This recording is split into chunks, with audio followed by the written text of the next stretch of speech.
Welcome back to the Gold Room podcast. We've got an awesome episode today. We've got Debbie Morrow, the Executive Director of A Miner's Promise. Thanks very much for coming in, Debbie. Much appreciated, taking the time out. Thank you for having me. Not a problem. We always start with the life and the times. It's what people say that they're really impressed to hear. Mm-hmm. So hit us with the life and the times of Debbie Morrow. Yeah, no pressure at all, Josh. Thank you. Easing into it. So I'm Perth born and bred, did all my schooling here, was then very fortunate to start a university degree and then not finish it, which I did get there eventually. Nice. But I did one of those VAC student programs at Worley actually a very long time ago, and actually never went back to uni full time. So I ended up trialling oil and gas through Worley, absolutely loved it, and ended up keeping working and did eventually finish my degree, much to the horror of my parents. It was part-time and subsequently I didn't do any masters or follow-up. But yeah, just ended up, landed on my feet in oil and gas very, very young. How old were you when you got into oil and gas? 19. Oh, lucky. Yeah, 18, Awesome. 18 actually, and was really lucky. By my early 20s, I was travelling around the world, seeing what shipyards were like in Dubai back in the days when Dubai hardly existed from what you and I would know it today, and just, really loved my career and ended up bouncing from Worley to transfer Worley to Woodside in a bit of a staggered event, and had 16 years back-to-back major projects through that first part of my career. So awesome. What was your role at Woodside? Woodside ended up sort of all around the place. I was there 24 years eventually, but started in projects in that commercial side. So I'm not technical, although I can pretend reasonably well, I think, after all these years. Yeah. All offshore projects, and that's what took me around the world. So a lot of offshore fabrication and construction work. So do you have a favourite international destination that you've travelled to with work? Yeah, well, I've got quite a few favourites. I love Dubai. Dubai always has a soft spot for me, but very lucky I got to live in Monaco for a period of time. Really? I know. And everyone's like, how in goodness name did you end up in Monaco? So single buoy moorings, which a lot of people in the oil and gas industry will know, very large FPSO producer, and we did the design of our new FPSO out of their Monaco office. So wow. How long were you there for? Torturous. That we had to stay there. I don't think so. Torturous having to stay. Actually, you know what? It was actually not the easiest place to live, believe it or not, Really? because when you're not a gazillionaire and you're living and working in a place like Monaco, it's a bit different. But living in the south of France, amazing. Really? So, yeah, wow. we had a really good stint there. Did you get to see any car racing? Lots of car racing. Yeah. And I got to go to one Grand Prix, which was pretty special, as a guest of single buoy moorings, and we were one layer down from the Prince on the starting grid. Wow. Yeah, it's just perks of the job. Pinch yourself. Well, it's quite a funny story because I was invited with a +1 and single then and now. Telling a bit of a story there. Yeah, that's right. I've been married in between, but single then and now. Anyway, we basically drew names out of the hats, and the engineers all had a couple of hours coming up to be with me. So we had to keep going downstairs and exchanging my date pass, and the security guards were like, what is this person doing? So no, we're trying to make sure that as many people as possible had the Grand Prix experience. But one actual Grand Prix in the lap of luxury, which was amazing. And other than that, you can always race your scooter around the Grand Prix track. And you did that? Yeah, probably. I can say that now that I don't work for Woodside anymore, because at the time that would not have been a good look from a safety perspective. Petrol or battery? Petrol. Little petrol scooters. Yeah, nice. But we used to race them around here, Yeah, awesome. Yeah. Really? That's so it cool. was good fun. And I tell you, that was one of the hardest jobs I've ever had in terms of the hours we worked, but getting the scooters and motorbikes out on a Sunday morning and cruising down the coast and having a coffee was one of our escapisms on that project. Beautiful. So from Woodside in Monaco back to Australia? Yeah, but via Singapore where the construction was happening, but ended up back in Perth and sort of had my son, my first son, who's amazing, and the conversation was that Woodside thought maybe I needed to show my softer side in my next roles. Yeah. Were you tough? I guess I was a bit of a tough project manager. You know, Cool. you work your way up. I mean, in those days particularly, you work your way up and I probably, I became what I thought the role needed me to be rather than probably being enough of Deb, to be honest. Sort of lost yourself into that personality of what you thought that project leader needed to be. Yep. And, when you're running Battle axe huge... Deb. Yeah, pretty much. I was called other things as well. But I yeah, can imagine. When you know. Not now, but I mean, like, in that role. Yeah, and when I was the single one, I was in country manager. I was running teams around the globe. I basically worked non-stop. And I don't regret any of it. Loved every second, and have got some wonderful friends from that period of time still. But yeah, sort of came back to Perth to show my softer side and ended up in some corporate roles. So basically did a massive stint in projects and then moved into the corporate sort of side of life. Yep, lunching in St George's Terrace. Oh, I did a lot of that. Okay.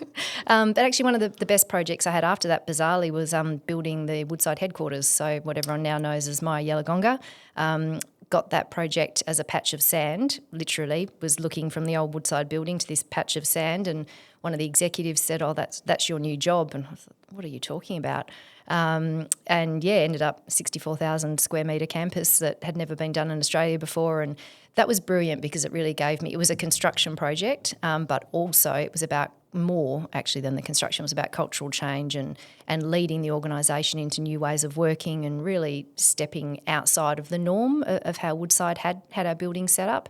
Wow. And really learning about how place changes behaviour. And yeah, that was an epic 5 years, and a lot went wrong on the project, which is why they're fun. As they do. We had some floods and we had some fires and we had all sorts of exciting things go on, but the people change, and watching people just energise in that new campus with everything it offered was phenomenal. So that was a great project.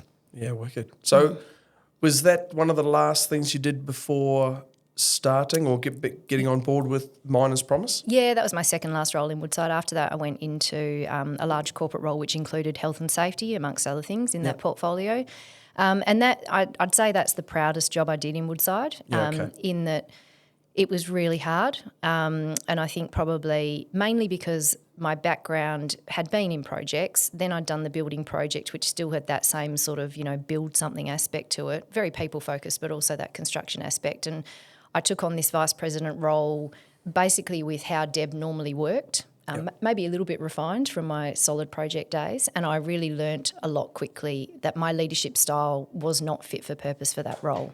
So that was probably the biggest area of growth that I had in my career in Woodside, and it was tough because I went in thinking that I knew how to get things done, which I did, but in those kind of roles it's a completely different need as a leader.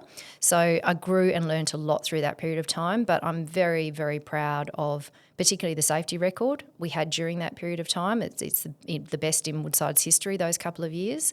But it's interesting when you go to bed every night feeling that the entire safety performance of the company is your responsibility. And I know it's not, because it's everybody's responsibility. That's right. But I really took that on, and then COVID came, had that as well. So that was a really big period of time for me in my career. How did Woodside let you go? They didn't get a say in it in the end, obviously. You made the decision. It came to a natural conclusion for both parties. It just, I was pretty burnt out, and I look back now and think, gosh, is that actually how I was behaving and how I was feeling? And I was genuinely, I think, burnt out. Only one child? Well, interesting segue and timing of the question, because you don't know this bit, but my second son passed away. Oh, my gosh. So actually during the Woodside building project, and I think looking back now, I can... Yeah, he passed away at a day old. Looking back now, I can actually... no, thank you. I can really see the impact. Segue, right. Yeah, no, but I can really now look back with hindsight and know that the impact that had on me. So I did take time off, but I came back to work, sort of threw myself back in to being professional Deb.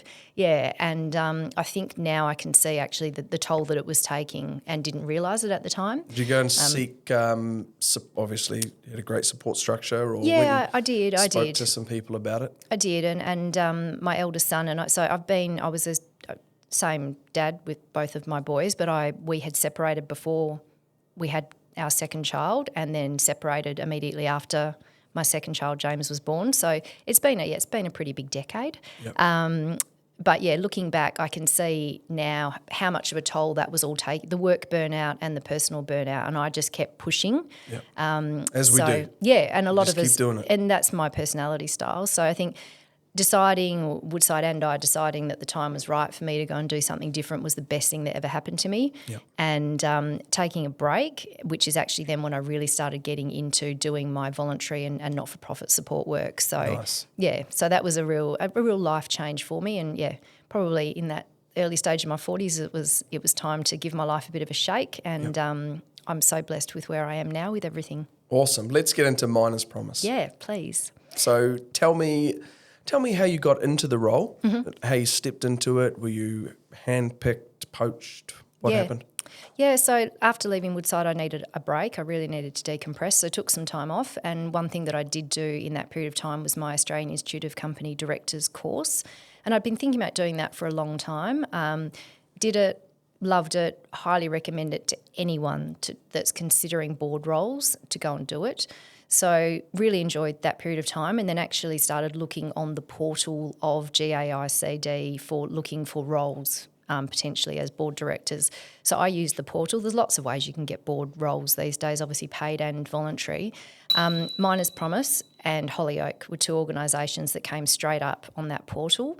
Hollyoak is alcohol and other drug, and I've got strong background in terms of understanding the lived experience of that.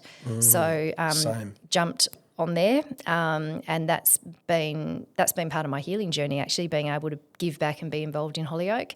And Miner's Promise, my commitment to our industry and the people that work in it, particularly having that safety, health and wellbeing role in Woodside, really gave me that strong connection. So that's where Miner's Promise and Hollyoak, those two boards, came along.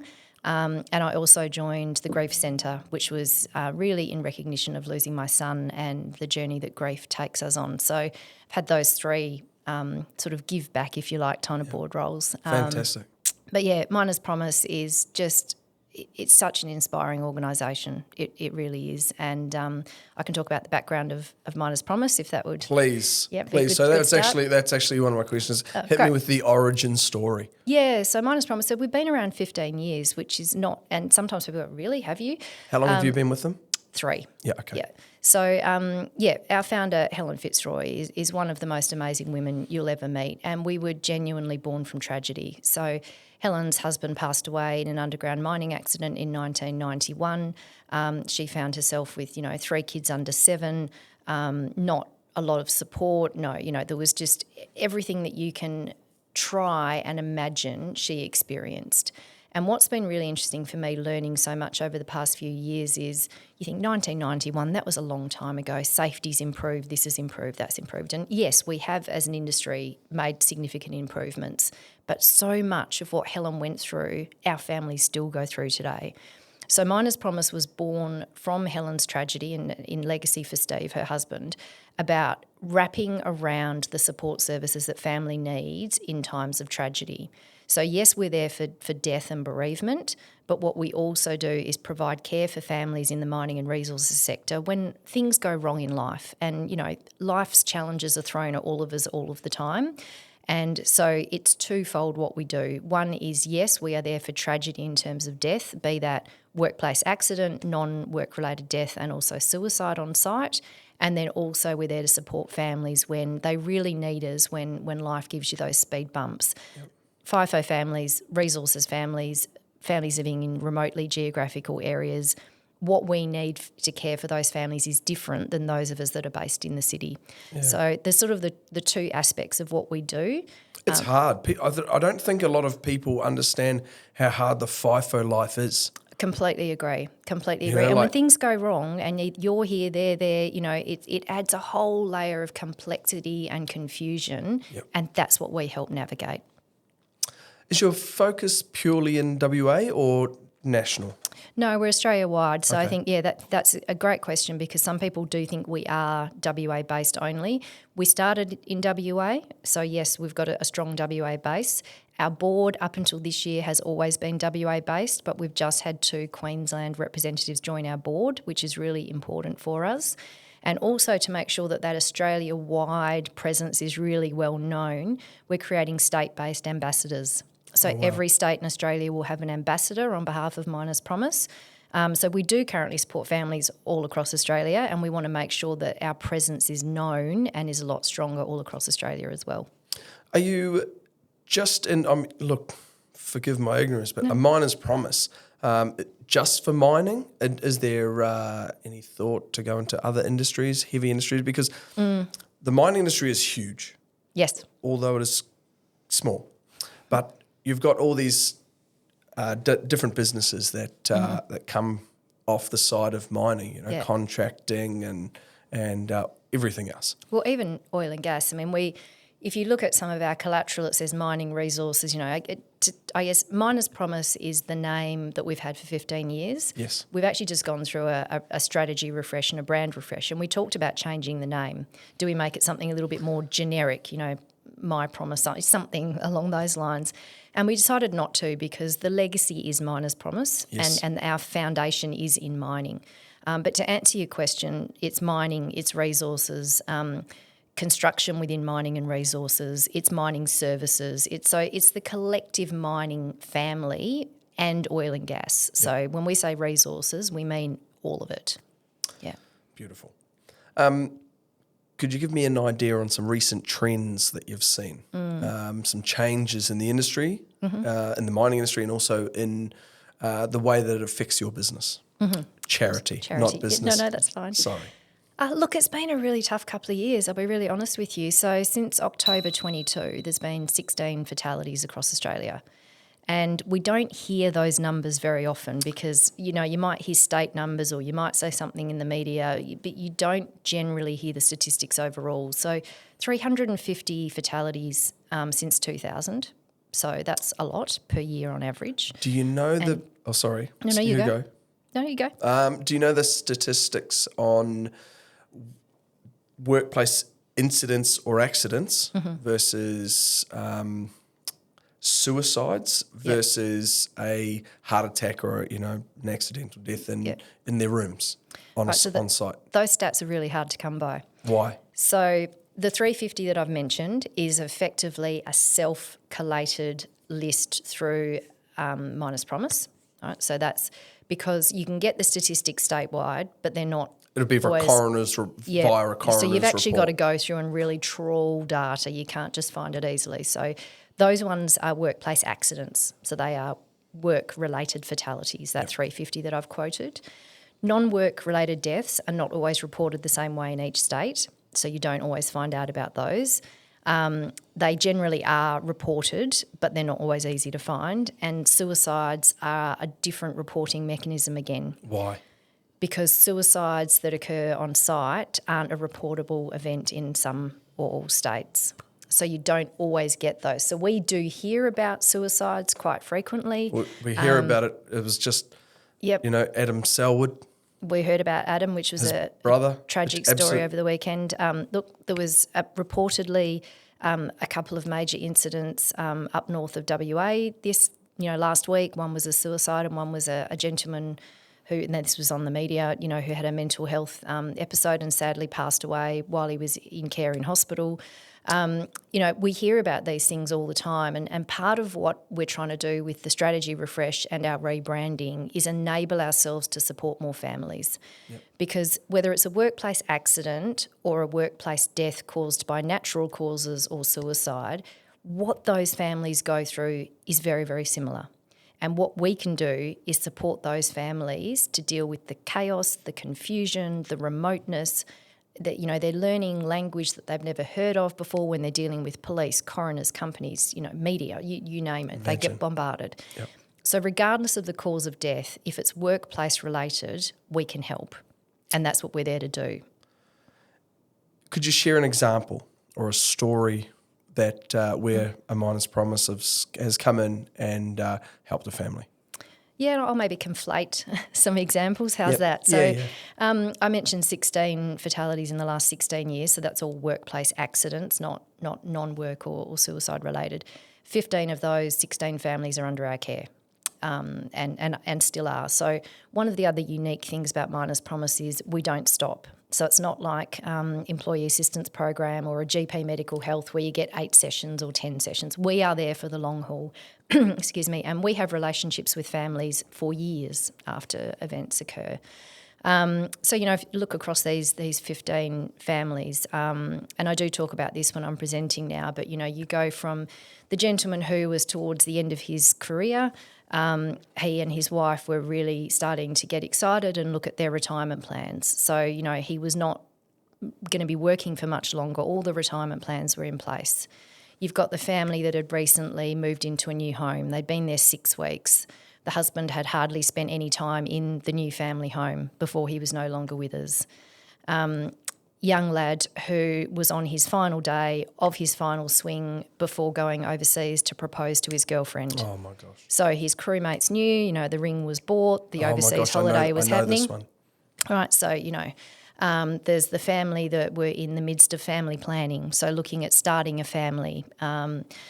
Every single person has a huge story. I mean, you and I sitting here today, if I was interviewing you in the reverse talking about your life, and then you think, where does all that go? It's so all of these individuals leave behind not just their families, but also their colleagues and their co-workers and the extended, team impact on sites and the leaders, the leaders that are impacted. So in every case, what we do is first of all, I should make it really clear, we're completely non-judgmental. We don't talk about what went wrong on the site. It's not that we're not interested, but that's not our role. Our role is simply to be there for the family. Support. Yeah. So in terms of any companies thinking, who are they and what are they there for, and is this going to leak to the media? We do absolutely none of that. We are solely there for the family. And I mentioned chaos and confusion before, and I'll use Helen's timeline to tell my story. Helen's got a great book, if anyone's interested, called Just a Number that you can purchase on her website, Helen Fitzroy. We'll put that in the show notes. Oh, great. That'd be unreal. I'll just use Helen's time frame. So, Helen said goodbye to Steve in the morning. She says in her book that she did feel like Steve hugged her a little bit longer than usual that morning, and off he went to work. She then had the kids to get ready for school. It was her turn to take some of the other families to school that morning. And by the time she'd done the school drop-off, she got told, Fitzy is, there's been an accident, it's Fitzy. So that's sort of, 8:30 in the morning, whatever time that is, By the time she should have been cooking dinner for Steve and the kids, she'd, had to identify the body. People were talking about what funeral home are you going to use. She'd had the police in her house. She was trying to call family to come and be with her because she was living remotely. In the space of a day, the chaos descends. Her whole world changed. The whole world, and the number of bereaved widows as well that we meet that can't access bank accounts. All of the services for the house, be it the rent, the mortgage, the Telstra account, everything is in the other person's name. Yep. They don't know the passwords. They literally can't do anything. They're hamstrung. In some cases, vehicles get taken back by the companies. Eventually, accommodation gets taken back by the companies because it's associated with employment. And no one in these circumstances wants to do the wrong thing. No. But big companies and big corporations and rules and most of the work we do in those early days is counselling and care for the families, but also advocacy and liaison. We step in for that family and we can deal with the coroner, we can deal with the police, we can deal with the company, we can deal with the employer. We can provide space for that family to grieve while also making sure that what needs to get done in that administrative burden is done, but it's done with care and compassion. And us connecting between them and the mine site and the employer is so helpful for the mine site and the employer because those guys know that the family are being cared for, which is so important for them, and the family are getting as much information as can be shared. But also if information can't be shared, we can be explaining why. It's not because the company is withholding information. In these circumstances, we know that the company, there's things they can't say, and that's appropriate. So it's making sure that we're balancing the needs of the family while also showing the same amount of care and compassion for the workforce. Yeah. Because nobody, we've worked, not all of us, but, we've worked in mining, we've worked on sites, we've led big teams. Worst case in our career is that we have a fatality, and so we have that care and compassion for the workforce, but our focus is on the families. Yeah, that's fantastic. it's quite moving having you here because, like everyone always seems to talk about Lifeline and helping out, helping out which is so important, helping out those people that are struggling. Yeah. Right? I take it, to mental health. Even though there are accidents on site, mental health is a huge one. It's huge. And and look, there's more suicides on mine sites than there is fatalities each year, without a doubt. For sure. And part of our new model is to try and be able to provide a lot more care to those families. It's not spoken about, is it? No. And I wouldn't say it's hidden, but in some ways maybe the mining companies are thinking, well, let's not broadcast it because we don't want people to think that, because I can only imagine, I've never had a feeling like that. I'd say I've never had depression. I've had a couple of hard days. I've had some hard weeks, but I've always just got on. Yep. And that's not for everyone. I do understand depression, how other people have it. I wonder if these mining companies are just trying to say, well, let's not talk about it because we don't want other people to have like a snowball effect where, if it happens, it happens, it happens, it happens. I'm not sure if that's part of it. If that's what it is. I know mining companies and they want to do the right thing. Absolutely. So there must be some reasoning behind it, why they're not, passing on that information. Yeah, I think, look, and this is, my personal view more than sort of anything else, but I think part of it too is that in the case of, so if it's a workplace accident, it's clear there's some sort of relationship between the company, the incident and the human impacted and the broader human impact. So there's a linkage. If it's a non-work related, it's a bit like, well, that's a really sad event, but it had nothing to do with the company. In the case of a suicide, I feel like it feels like it's grey because it's happened at work, but there's also a very clear conversation around the cause of the suicide because people want to know, well, what was wrong? What would have led the person to do that? And that's where you then end up wanting, particularly I think the conversation to be that it's about that individual, not about the company. Yep. And I think that's where the conversation probably gets a bit grey. Yep. And in terms of what and the reason we're trying to promote our services in terms of supporting more of these families post-suicide is we're not suggesting that it's the workforce or the company's responsibility what happened, but certainly we believe that they can support that family move forward in their own time, in their own way. Yep. And that's a step for companies because there is no doubt that every mine and resource company in Australia puts significant effort into the prevention side, be that physical safety, mental well-being. These days all the programs are in place, the investment is there. In the event of a safety event, yes, I've said 15 out of 16 families, we do generally get the families under our care. Suicides is something that I think we could do a lot more to support families. We need companies to come on that journey with us. I think with the changes to the regs. Legislation, yeah.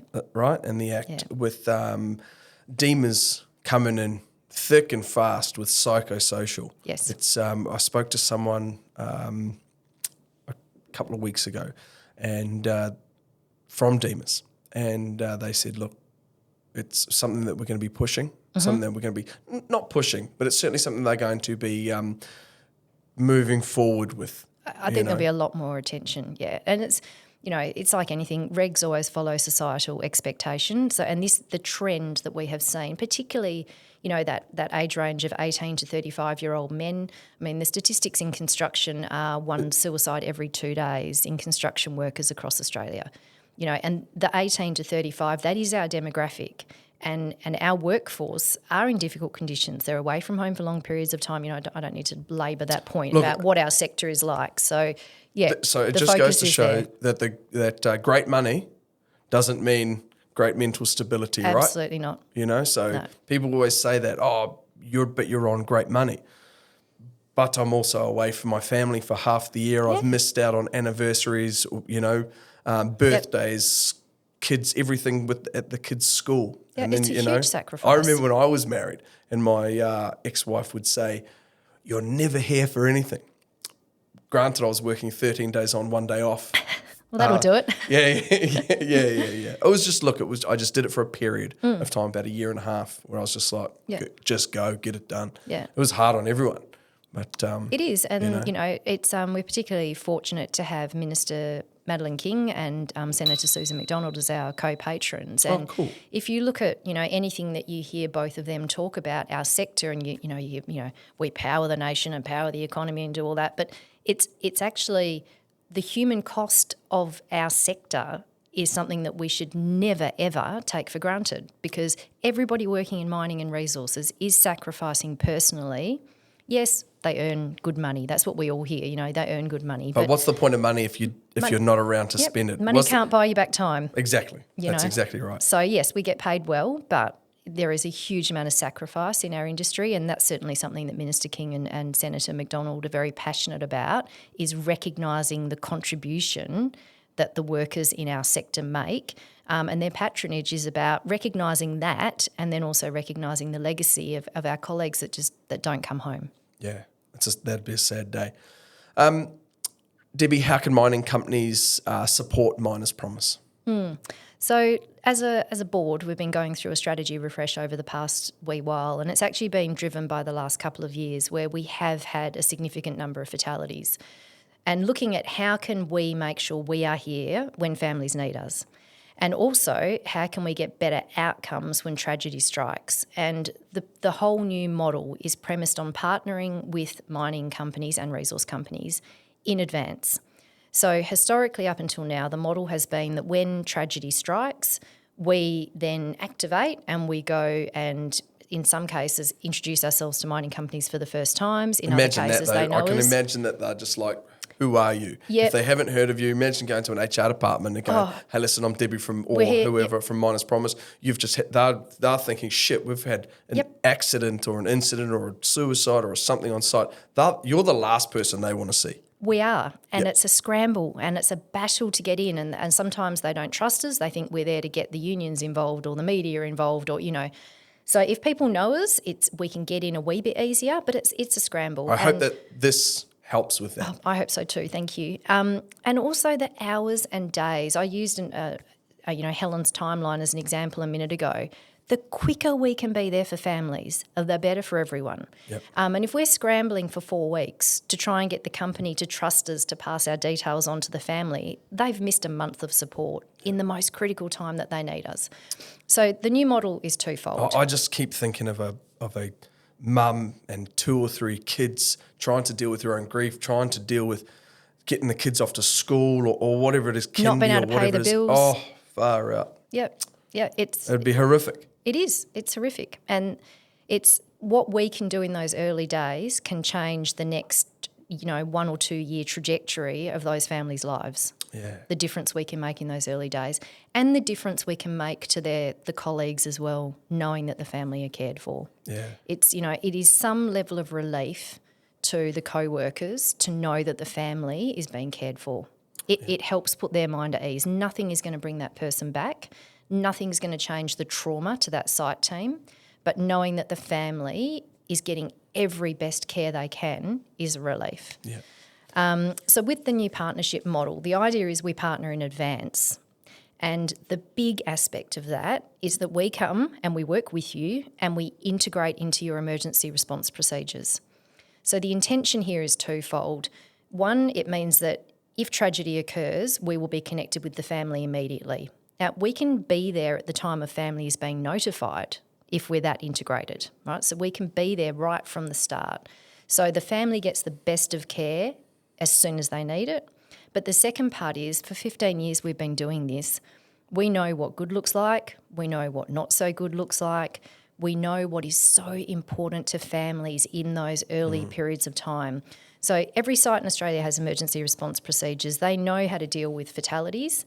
We come and bring the human-centric, trauma-informed response to reviewing those procedures. So we will enable your team on site and, most importantly from our perspective, the families, to get the best possible care. And that's across the board. So through integration, education, working with response teams, we can make tragedy and adversity be dealt with compassion and care more so than people who do it with the best of intent, but unless you've got that background of experience like we do, we can teach mind sites so much around how to respond in a human-centric, trauma-informed way. So that's the new model, is to be there in advance so that the site has the best operational preparedness possible and the families get the care at the absolute immediate time they need it. That's fantastic. So we're basically flipping the model on its head almost. So we're not waiting for tragedy to strike. We're there walking with you beforehand to have the best possible preparedness. That's amazing. It's a big shift. It's huge. I have spent a lot of time in mining. I've been a part of an ERT team. I think that would be fantastic collaboration. Yeah. You know, like rather than, I don't know any, touch wood, anybody that has passed away on site. I've heard stories from so many stories, but whether it be suicide, whether it be an accident, a workplace accident. Yeah. Horrifying, but I do believe that mining companies, probably as you say, they're just unaware of, because they're not dealing with it every day. No. You know, it's rocks in, bars out. Yeah. You know, so when and it I comes should say to we're not EAP as well. I guess probably the other point I should make really strongly: we are not an employee assistance program. Yep. Yeah, that's why we're not that. That's why I wanted to get you on. I think there's so many other businesses out there, or charities, or whatever it is, and they are all doing a great thing. You know, there's strong minds. Yeah. There's there's so many, right? But you're the only charity in the country. Only charity in Australia that does this. Yeah, and that's amazing. I'd talk about the employee assistance program, and there's brilliant ones around, and certainly in the event of tragedy, the first thing a company does is mobilise EAP, and that is fantastic support for the co-workers. Exactly. Not the family. So that's one easy distinction. We wrap around the family, not just with counselling support, but also financial, practical, advocacy, liaison, etc. But the other distinguishing thing, and when I talk about us integrating with mine sites, the thing that we can talk to emergency response teams about in advance is what to do with people's belongings. Now that might sound like such an odd thing for me to say. No, because I know what I've got in my room. But the families wanting to get those personal effects back, and yes, sometimes there's coroners and there's police and there's processes, but us advising in advance through procedural controls how to do things like that in the best way possible for the loved ones left behind can also help the emergency response teams on site, because they may not be the right people to have to go and do some of these things either. You'd hope it was one of your friends, like packing up those pictures. I got pictures of my kids on the walls, Yep, or the friends may not be able to do it, so it might be better using someone else. But us equipping leaders on site to go, okay, well, these are the kind of options. How am I best placed to do it right here in this circumstance? Yep. And how do we give confidence to the family that the belongings of their loved ones are being looked after and will be returned as soon as practicable? And communication is so important about all of those kind of things. And that's where us liaising between the family and the workforce can be invaluable, because we know the questions to ask, and we can guide both sides then to make sure that both of them feel like they've got the best open communication possible. Yeah. What about individuals, Debbie? What can individuals do to support Miners Promise? So we run a model, and we have been running it for a long period of time, although not very amplified in terms of its brand awareness. I'll call it membership for now, but it's called My Promise. So individuals can join Miners Promise. And as part of that process, then you do have access to our services. Bereavement is covered by that, but obviously, if we have partnership with your mine site, bereavement is covered in that way. But bereavement is covered, but also significant life events. So we've had families where, for example, the worker's partner has been diagnosed with cancer, or we've had families who've lost a baby, or we've had families where someone has had a really bad vehicle accident. So any of those traumatic life events, if you are a My Promise member with us, then you get our full support when those events occur. Wow. So that's how individuals can get involved. There is donation processes as well. Everything over $2 is tax deductible because we are a charity. And another exciting thing we're looking at doing with this re-strategy, rebrand, is really setting up one large annual donation event. It's pretty hard to find something unique because we're competing with a lot of other charities that have well-established and awesome ways of raising money. There's the push-ups, the sit-ups, there's everything that you can imagine, and those fundraisers are brilliant. So we're working on a concept that is hopefully unique. We do think generally people in mining and resources, a bit of competition goes a long way. So trying to think about something with a bit of a competitive edge, something with a bit of a health edge. So, but we're hoping to launch that in the next financial year. Awesome. And likely anchor it around St. Barb's Day. Patron saint of miners. Yes. So, and that should be something that would then be on the mining calendar for the year, and that would be a large fundraising event for us as well. Well, Deb, this has been an eye-opener for me. I think you guys are doing an absolutely stellar job. I can't wait to watch the progress of the charity as it moves forward. Do you have any, this is the last question, do you have any parting words for any mining companies or individuals? If you feel comfortable, sling it down the camera lens and let everything that you know about this charity, let us be able to take it to air for you. Thank you. I think my parting words would be nobody knows when tragedy is going to strike. And I've been involved with Miners Promise for 3 years, been involved in the industry, almost 30 now.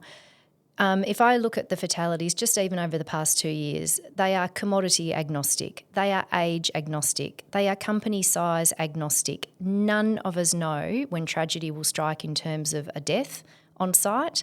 And also none of us know when those significant life events are going to come and trip us up, be that an illness, an accident. So what Miners Promise does is we walk with families in the hardest of days for as long as they need us. And it's honestly a privilege to be involved in Miners Promise. It's an honour to support these families when they need us most. But for a charity like us, and we are a small charity, we need sustainable funding to remain in existence to keep helping families, but we also want to be more integrated with the mining and resources sector so that companies are well looked after and families are well looked after. Just because you haven't had a fatality or just because you think that you're doing everything possible for safety, a partnership with us means that you are showing to your employees that you are offering the best possible care in the worst of possible circumstances. None of us want those circumstances to happen, but if they do, then you know you've got the best possible care for your workers and for your families. So, please be in contact with us, have a chat with us about how we can partner with you. There's lots of different ways that we can do that, and just know that we are here to support this sector and our families in their greatest times of need. Well, Debbie, thank you. Very moving. That's amazing. Well, thank you very much for tuning into another episode on The Gold Room. This one was a stellar one, as per usual. Don't forget to like, subscribe, comment. See you next time.